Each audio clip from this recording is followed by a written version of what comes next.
It's a weird one again today. I've sort of thought about this a lot when stories appear in the news that we really shouldn't be talking about. And then you sort of think, well, it's government policy and it is therefore something that we should be talking about. I don't know when it snaps. I don't think it can. I think this is part of the reason that Donald Trump is still dancing around America, claiming that he won the election. Our systems, I've mentioned this to you a few times, our systems are simply not built to cope with a level of lying that we're now seeing on both sides of the Atlantic. I presume that there are Conservative MPs looking at what's going on and just thinking, this is just insane. I can't actually break cover. I can't join the 20-odd MPs who have actually publicly acknowledged the existence of reality and announced that they can't put up with Boris Johnson for any longer because I'm worried about X, Y or Z, or I've got ambitions in that department, and what if he survives? Then my chances of promotion have disappeared. So there's reasons why people can't tell the truth. But joining in with the lies, there's like different levels of complicity, isn't there? I think silence is compliance in a way, but it's not as bad, surely, as actually amplifying or repeating the lies. And our systems don't know how to cope with it. The American Constitution, for all the sterling efforts of the founding fathers, Alexander Hamilton and his mates, the Constitution just wasn't designed to cope with somebody who would lie as freely and as easily as Donald Trump. And now we're seeing the sort of slightly watered down British equivalent in that I want to talk today about imperial measurements because the government has announced a review again into possibly bringing them back, but they have never been taken away.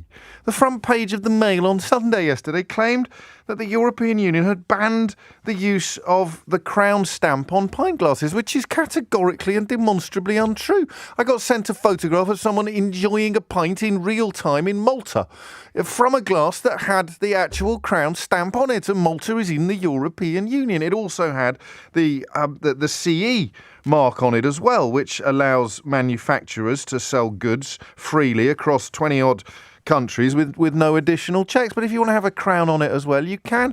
If you want to have Heineken stamped on the side of a glass, you can. If you want to have, I don't know, you don't have to be mad to work here, but it helps, stamped on the side of a pint pot, you can. So the idea that you weren't allowed to have a crown on it it's palpably and demonstrably ridiculous. But we live in a country now where it's front page news in what I think is the best-selling Sunday newspaper in the country. Do you see what I mean about the system not being equipped to cope with lying on this level?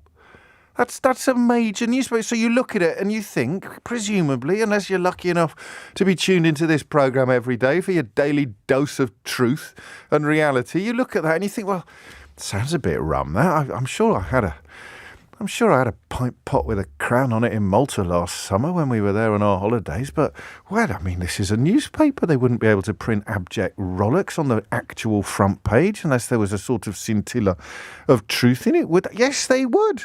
They would and they do. And that's why I sort of have a curious mixture of bewilderment and amusement on days like this. It's a little bit like looking at the picture on the wall and wondering why other people in the room are pretending it's a picture of a tractor when it's clearly a picture of a bloody horse. It's just bizarre to see the effort that people put into perpetrating these nonsenses. But then you have the other problem, and this is something I wrestle with wrestle's a bit strong. Tussle. This is something I tussle with quite a lot, is that should we talk about something that's obviously bonkers? But then I look back over the last few years and I think not talking about stuff that's obviously bonkers probably acts as a form of fertiliser on the bonkersness. And the bonkersness grows and flourishes because those of us who care and know about the truth don't talk about it because we don't think it's necessary in the face of so much public bonkersness. So I don't know what an example would be. We came a little bit late to the woke party, didn't we? This ludicrous confection, this invented problem that the country is somehow under threat from wokeness or from critical race theory or whatever other nonsenses people are coming up with to essentially just accrue power or money or profile for visiting like a sort of greatest hits of bigotry and bonkersness. So should we talk about the stuff that's bonkers? Or should we completely ignore it?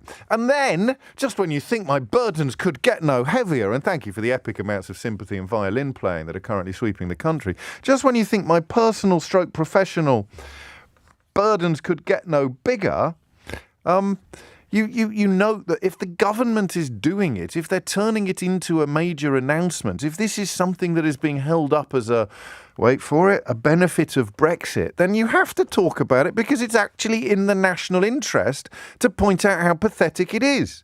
It is, if you like, a sort of professional duty almost, surely, for you and for me to talk about reality when the major forces of government and media are increasingly dedicated to punting a completely alternative false reality where you couldn't put a crown on a pint pot for the last 20 years, where you couldn't buy a quarter of aniseed balls for the last God knows how many years, where somehow you had to leave the European Union in order to procure the vaccines that we procured a couple of years ago. It's all untrue. It's categorically and provably untrue.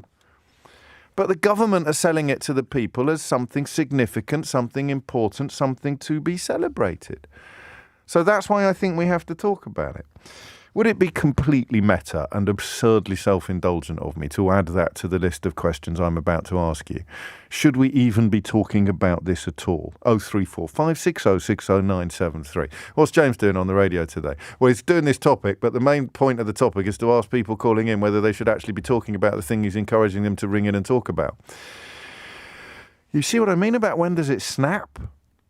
I mean, it snaps with scenes like the January the 6th coup attempt. I know that seems like quite a leap from a crown on a pint pot, but if you allow reality to go utterly ignored in this way, then eventually the blokes telling the biggest lies end up in incredibly horrible and dangerous positions.